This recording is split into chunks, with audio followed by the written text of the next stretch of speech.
우리의 인생이 힘들어질수록 이러한 질문을 합니다.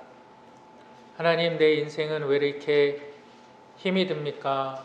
다른 사람들은 잘 먹고 잘 사는 것 같은데 내 인생은 왜 이렇게 어렵고 힘이 듭니까?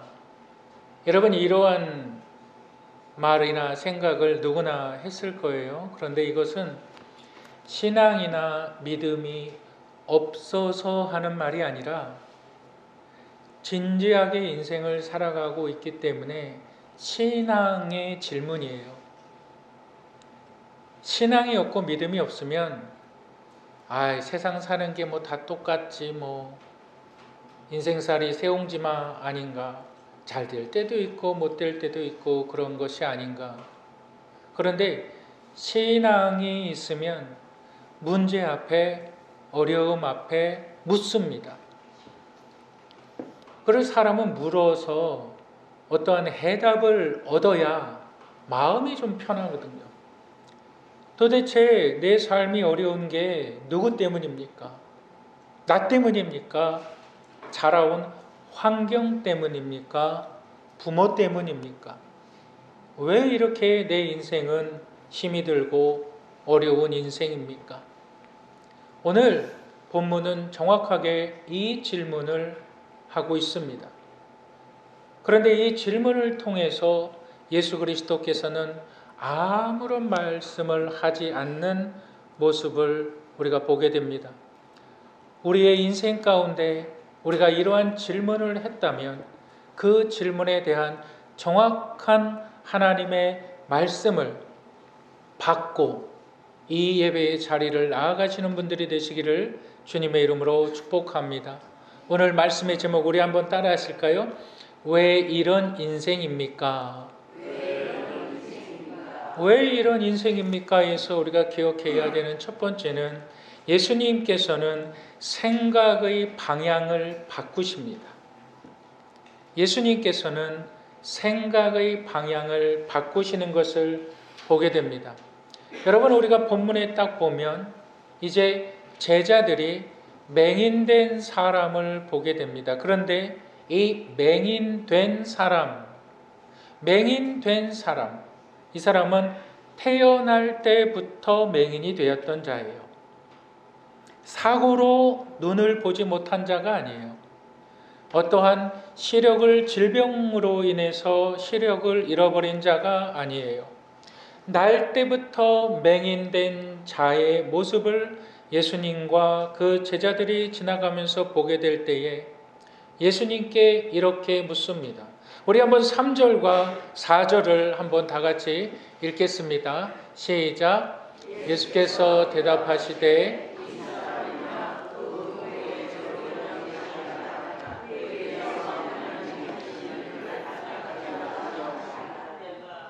때가 아직 낮음에 나를 보내신 이의 일을 우리가 하여야 하리라. 밤이 오리니 그때는 아무도 일할 수 없느니라. 자, 이제 이 말씀을 머리에 새기시고 한번 배경을 상상해 보시길 바랍니다. 제자들과 예수님이 이렇게 지나가실 때에 맹인된 자를 보고 제자들이 묻습니다. 예수님, 저 사람이 맹인된 것은 누구의 죄 때문입니까? 그러니까 제자들의 생각은 뭐죠? 맹인된 것과 죄인인 것과 동격으로 보고 있는 거죠. 왜 그렇습니까? 예수님 당시의 신약 시대 때는 맹인이라는 것은 반드시 죄의 올무가 있다라는 신념을 가지고 살았어요. 왜? 똑같이 아이를 낳았는데 어떤 아이는 멀쩡해. 근데 어떤 아이는 병약해. 똑같이 아이를 낳았는데 어떤 아이는 피부병이 있고 어떤 아이는 앞을 못 봐. 그러면 사람들은 그 원인의 결과에 대해서 부모의 죄다. 부모의 죄 때문에 자녀가 고통당함으로 태어났다라고 생각하는 것이 하나가 있었고, 또 하나는 태중의 죄다. 이건 말이 안 되는 말이에요. 태중의 아이가 자라나면서 그가 죄를 지었을 것이다 이렇게 생각을 한 거예요. 그게 예수님 시대의 사람들이 가지고 있던 맹인된 사람에 대한 그들의 생각이었어요. 그런데 그것이 어떠한 마음적인 확신이 있지 분명한 대답은 아니었어요. 그래서 제자들은 예수님에게 묻습니다. 도대체 예수님, 이것이 누구의 죄 때문입니까? 이미 그들은 맹인인 것은 뭐라고? 죄라고 이미 결론을 내리고, 그 결론 가운데 그렇다면 이것이 어디로부터 온 죄입니까? 부모가 죄입니까? 그 자녀가 뱃속에서 이미 죄를 지은 것입니까? 이미 죄라는 것을 결론 내놓고 예수님에게 묻습니다. 그러니까 우리 예수님께서 하시는 말씀이 아니다 라고 말씀을 하시는 거예요. 아니다. 그것은 그 사람이 맹인된 것은 그 사람의 부모의 죄가 아니다.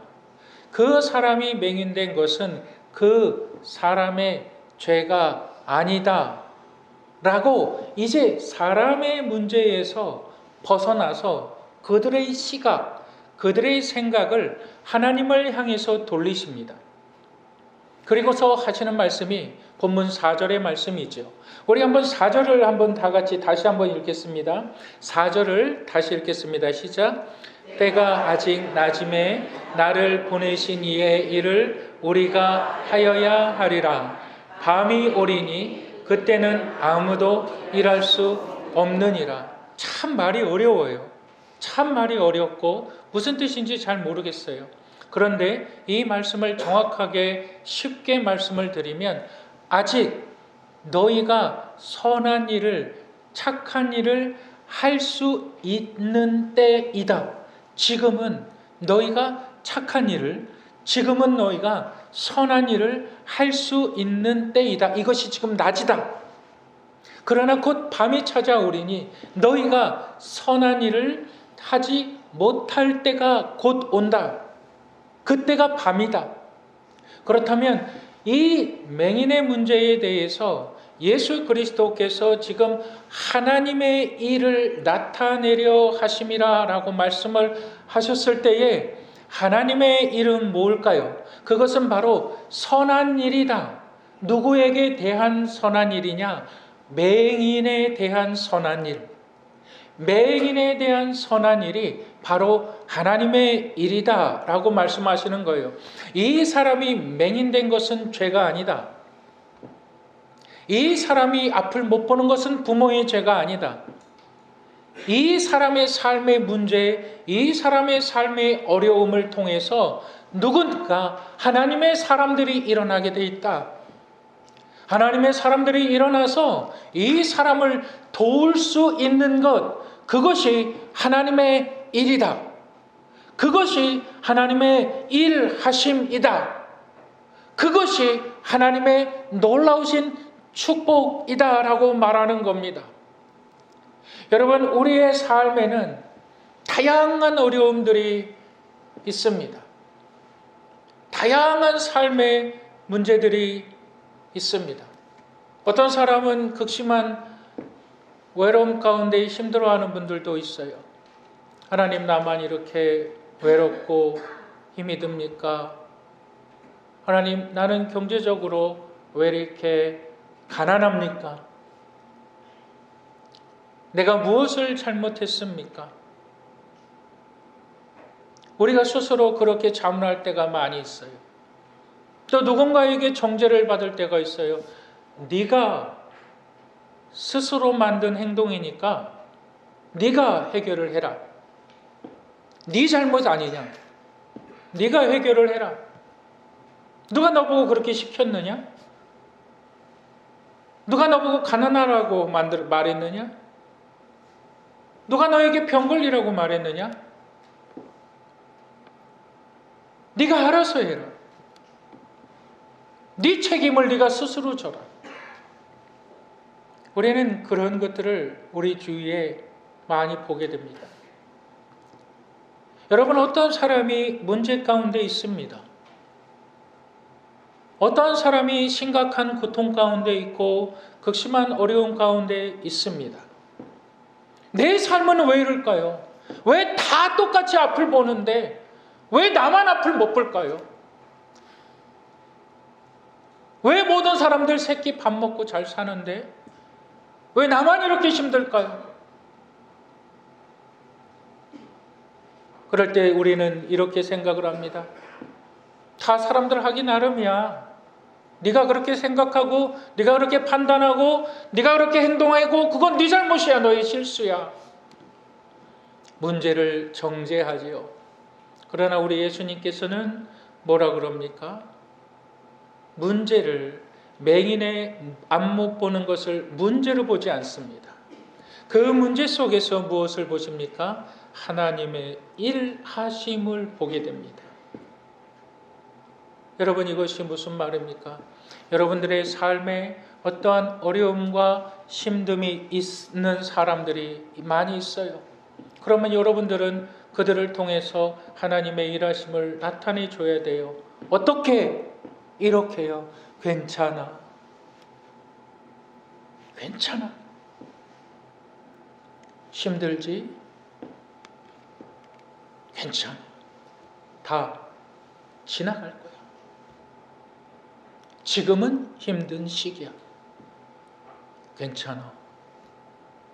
안아주고 더 잘 대해주고 먹을 것을 사주고 용기를 얻을 수 있게 그런 사람들을 세상은 버립니다. 그런 사람들을 세상은 내칩니다. 그런 사람들을 세상은 용서하지 않습니다. 그러나 하나님의 사람들은 그 사람들을 통해서 하나님의 일하심을 보이는 것입니다. 누구를 통해서? 하나님의 사람들을 통해서. 여러분, 이것이 우리의 생각을 바꾸시는 예수님의 모습입니다. 왜 이런 인생입니까? 이 제목에서 우리가 기억해야 되는 두 번째가 있는데 우리 한번 따라 하시겠습니다. 간절할수록 순종해야 한다. 간절할수록 순종해야 한다. 본문은 참 지저분한 그 말씀이 나와요. 제가 오늘 아침에 교회에 있다고 왔는데 아주 계단에 아주 더러운 것들이 막 이렇게 있었어요. 뭐 날씨가 추워서 얼어붙어서 이게 치워지지가 않는 거예요. 너무 막 더럽게 돼 있어가지고 그래서 뜨거운 물을 붓고 그것을 이제 치웠는데 그 치우는 동안에 그게 다 얼어버리는 거예요. 그래서 이렇게 계단 이렇게 테이프로 이렇게 쳐놨는데 여러분 예수님께서 이 맹인을 고치시는 방법이 뭐였냐면 땅에 침을 뱉는 거였어요. 그 땅에 침을 뱉어서 그 침으로 진흙을 이겨서 그 눈에 발라 그걸 치유하는 방법이에요. 참 더럽지요. 여러분, 왜 이것이 더러울까요? 이것은 더러움의 정도가 아니라 사람을 모욕하는 행위거든요. 우리 한번 이사야서 50장 6절을 한번 읽겠습니다. 이사야서 50장 6절 읽겠습니다. 시작.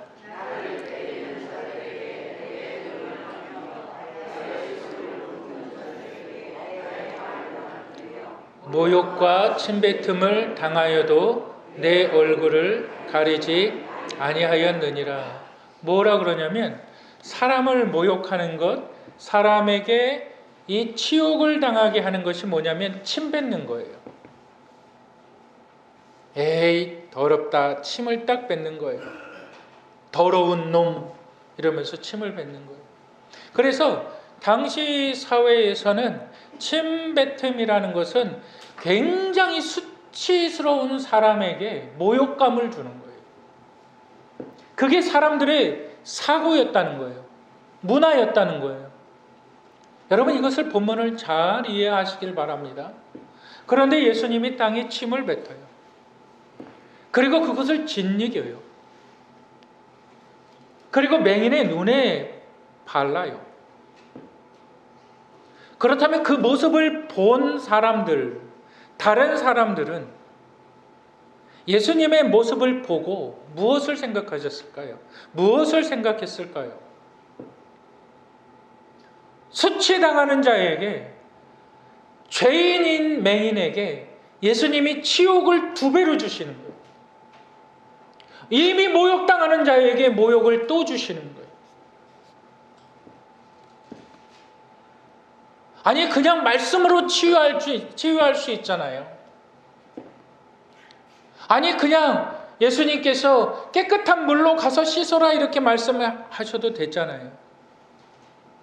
근데 왜 그렇게 치욕스러운 모습을 사람들이 느끼게 하고 보게 하셨을까요? 너희들이 생각하는 그 치욕이라 할지라도, 너희들이 생각하는 그 모욕이라 할지라도 이것이 하나님의 회복의 통로로 사용될 수 있다. 이것이 하나님의 축복의 통로로 사용되어질 수 있다. 너희가 죄인이라고 생각하는 맹인이 하나님의 일하심과 하나님의 축복의 사람이다. 여러분, 하나님은 하실 수 있으신 분이시고 예수님은 고칠 수 있는 분이십니다. 이 치욕스러운 사람을 예수 그리스도께서는 하나님의 축복의 통로로 만드는 거예요. 왜 나만 이런 인생입니까? 라고 생각하십니까? 그 생각하는 당신이 하나님의 축복의 통로입니다. 하나님 왜 이렇게 나만 어렵습니까? 라고 말하는 그 사람이 하나님의 축복의 대상자입니다. 그런데 여기서 중요한 것이 있어요. 우리 한번 11절을 다 같이 읽겠습니다. 11절 다 같이 읽겠습니다. 시작. 대답하되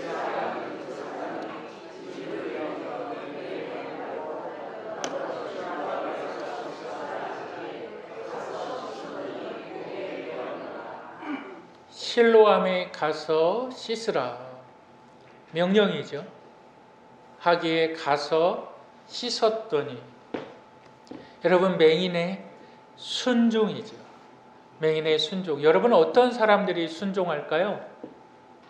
믿음이 좋은 사람들이 순종할까요? 그것도 맞는 말일 수가 있어요. 그런데 순종은 누가 하냐면 간절한 사람들이 합니다. 여러분, 순종은 누가 할까요? 간절한 사람들이 하는 겁니다. 여러분, 맹인의 입장에 한번 서시길 바랍니다. 그는 앞을 보지 못하죠. 그러나 다 들리지 않습니까? 웅웅거리는 소리가 다 들리지 않습니까? 아, 예수라는 사람이 침을 뱉었어. 저 진역에 있는 것 봐. 어우, 저 더러운 것을 눈에 바르네. 다 들리지 않겠어요? 다 알지 않겠어요? 맹인은 충분히 이럴 수 있어요. 당신이 뭔데 내 눈에 침을 뱉고 진흙을 이겨서 나로 씻으러 가라 그럽니까? 따질 수 있어요. 아, 이런 미친 사람 아니야? 말할 수 있어요. 그런데 그 모든 상황들보다 맹인은 보는 것이 더 간절했어요. 맹인은 모든 더러움보다, 아니 내가 볼 수만 있다면, 아니 내 삶이 회복되어질 수만 있다면 나는 더한 것이라도 하겠습니다. 가서 씻었더니, 순종이죠. 순종은 누가 합니까? 순종은 간절한 사람이 순종하게 되는 것입니다. 여러분, 순종이라는 것은 하나님을 향하여 나의 삶의 방향을 트는 것이에요. 기도하지 않는 사람이 기도하는 것이고, 찬양하지 않는 사람이 찬양하는 것이고, 예배를 등한시하는 사람이 예배에 올인 하는 것. 하나님을 향하여 고개를 돌리고 내 몸의 방향을 트는 것이 바로 순종입니다. 여러분, 순종은 누가 합니까? 나의 삶에 간절함이 있는 사람. 여러분들의 삶에 간절함이 있다면 여러분들 하나님을 향하여 고개를 돌리시기 바랍니다. 내가 지금까지 무시했던 그 하나님, 내 생각의 많은 비중 가운데 하나님이라는 존재를 잃어버렸던 사람들, 이제 내 삶의 어려움을 통해서, 내 삶의 고난을 통해서, 내 삶의 문제를 통해서 나밖에 없었던 내 중심의 방 안에 하나님의 빛이 비춰오기 시작할 때에 여러분, 창문을 열고 그 빛을 받아들이시는 분들이 되시기를 주님의 이름으로 축복합니다. 내가 하나님을 향하여 순종한다는 것은 내가 지금 실로암 물에 가서 씻으라는 말이 아니라 내 삶의 하나님의 영역이 있는가, 내 삶에 하나님 앞에 헌신하며 내 삶을 데디케이트하며 드려지는 부분이 있는가, 내가 하나님 앞에 헌신하는 부분이 있는가, 내가 하나님 앞에 나아가는 부분이 있는가, 그것이 하나님의 회복하심, 그것이 하나님의 능력을 경험하는 그 방법인 것을 오늘 본문이 이야기하고 있습니다. 여러분, 어떻게 순종하십니까? 찬양으로 순종하시고, 예배로 순종하시고, 정말 물질로 하나님께 순종하시고, 정말 여러분들의 삶에 간절함이 있다면 하나님, 나는 주님 앞에 순종하겠습니다. 말로 하지 마시고, 하나님, 나는 교회에 순종하겠습니다. 교회에 와서 청소라도 하시고. 여러분은 그것이 얼마나 은혜가 되는 줄 아십니까? 의자라도 한번 닦으시고, 교회 마당이라도 한번 쓰시고, 얼마나 큰 은혜가 되는 줄 아십니까? 여러분, 순종은 간절한 사람이 하는 것입니다. 여러분, 그런데 우리가 본문 가운데 놓치지 말아야 되는 복음의 핵심이 있습니다. 이 복음의 핵심은 뭘까요? 여러분, 예수님께서는 맹인을 치료하신 것이 아닙니다. 여러분, 예수님께서는 맹인을 고치신 것이 아닙니다. 그러면 예수님은 무엇을 하셨을까요? 예수님은 맹인을 재창조하신 것입니다. 맹인은 날 때부터 보지 못한 자였습니다. 그는 시력을 잃은 자가 아니라 그는 시력이 없는 자였습니다. 없는 것을 있게 하는 것을 우리는 창조라고 말을 합니다. 예수님은 없는 것을 있게 하시는 분이십니다. 그래서 맹인은 치유된 것이 아니라, 맹인은 회복된 것이 아니라, 맹인은 recreation, 재창조된 것입니다. 그래서 예수를 믿으면 우리는 다시 태어날 수 있다. 지금 본문은 그것을 계속적으로 말씀해 주고 있는 것입니다. 여러분, 이것이 복음의 핵심, 이것이 복음의 능력. 여러분들의 삶이 왜 이렇게 힘이 듭니까? 어렵습니까? 예수 그리스도의 재창조의 능력을 경험하시기를 주님의 이름으로 축복합니다.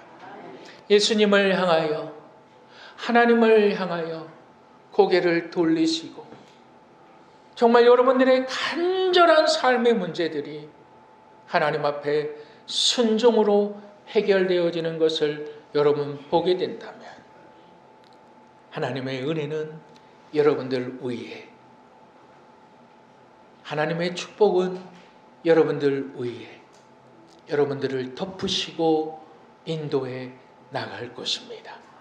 이 은혜를 사모하는 분들 되시기를 주님의 이름으로 축복합니다.